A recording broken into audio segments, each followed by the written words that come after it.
warahmatullahi wabarakatuh. Saya Rina Yuliza dari Unit 3D ingin membacakan sebuah dongeng yang berjudul Si Kera dan Buaya. Pada suatu ketika, di sebuah hutan yang lebat ada sebuah sungai. Di sungai tersebut hiduplah si buaya. Buaya tersebut sudah tua. Dia tidak bisa lagi mencari makan, dikarenakan kondisinya sudah lemah dan tua. Suatu ketika, dia merasakan sangat lapar dan dia berkata kepada dirinya sendiri, "Aku sangat lapar. Bagaimanapun aku harus mencari makan. Aku tidak mungkin pergi ke darat untuk mencari makan. Aku akan mencoba pergi ke sungai." Setelah si buaya memasuki sungai untuk mencari ikan, ikan yang dia tangkap selalu terlepas dari tangannya.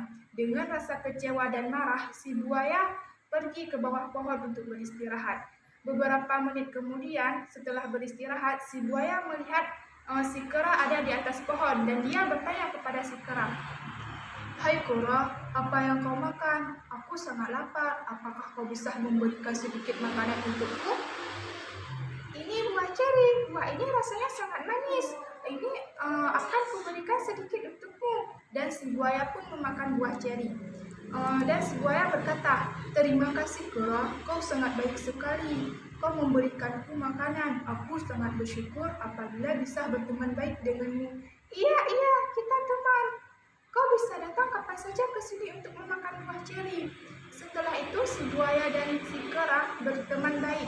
Si buaya selalu datang ke tempat si kera untuk bermain bersama, makan bersama. Suatu ketika si buaya mengajak si kera untuk pergi ke sungai untuk mengelilingi sungai. Setelah mereka bermain bersama, si buaya bertanya kepada si kera, "Hai kera, dengar aku. Istriku sangat menyukai buah ceri. Aku akan membawanya untuk istriku. Apakah kau bisa memberikan sedikit untukku?" "Tentu teman, akan kupetik sendiri. Nanti akan kuberikan untukmu dan kau akan memberikannya kepada istrimu."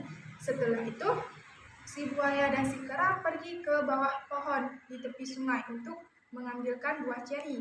Setelah buah ceri dipetik oleh si kera, lalu memberikan kepada si buaya, "Kera, ini buah ceri yang sudah aku petik dan kau akan memberikannya kepada istrimu."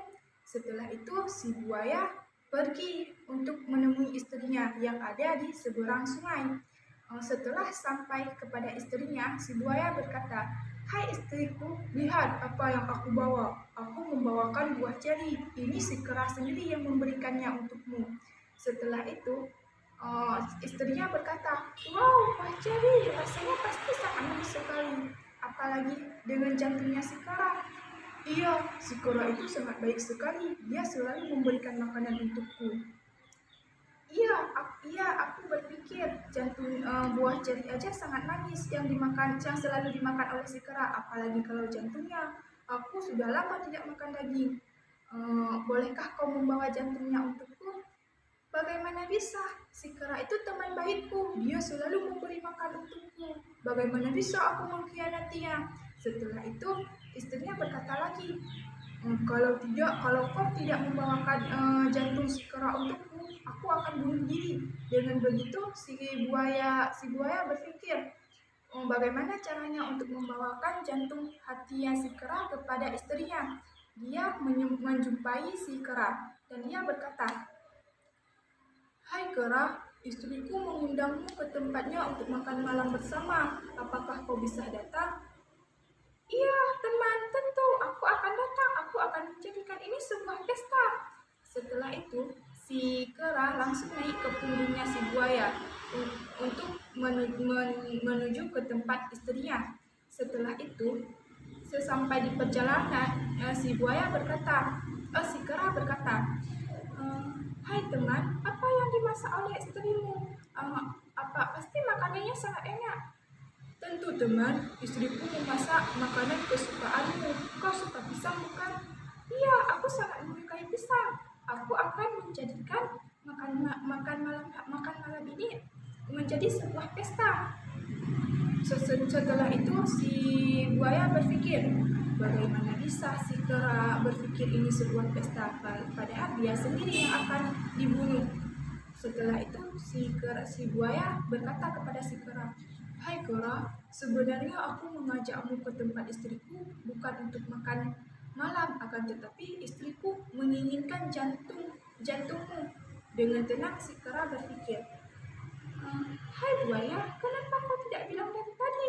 Padahal kami para kera menyimpankan jantung kami di dalam pohon. Kenapa kau tidak bilang dari tadi? Iya ya, mengapa aku begitu bodoh sekali?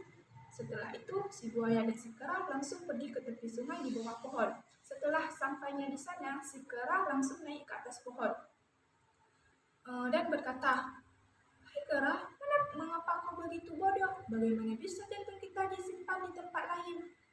Kau telah mengkhianatiku. Aku sudah memberikan banyak makanan untukmu, tetapi kau mengkhianatiku. Dengan tidak menjawab apa-apa, si buaya langsung pergi dengan rasa kecewa karena dia tidak mendapatkan keduanya. Dia tidak mendapatkan jantungnya si kera dan juga kehilangan sahabat baiknya.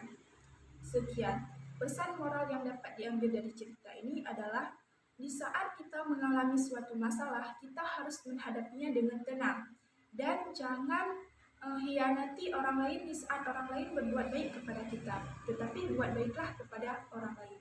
Sekian dari cerita dongeng si kera dan si buaya. Assalamualaikum warahmatullahi wabarakatuh.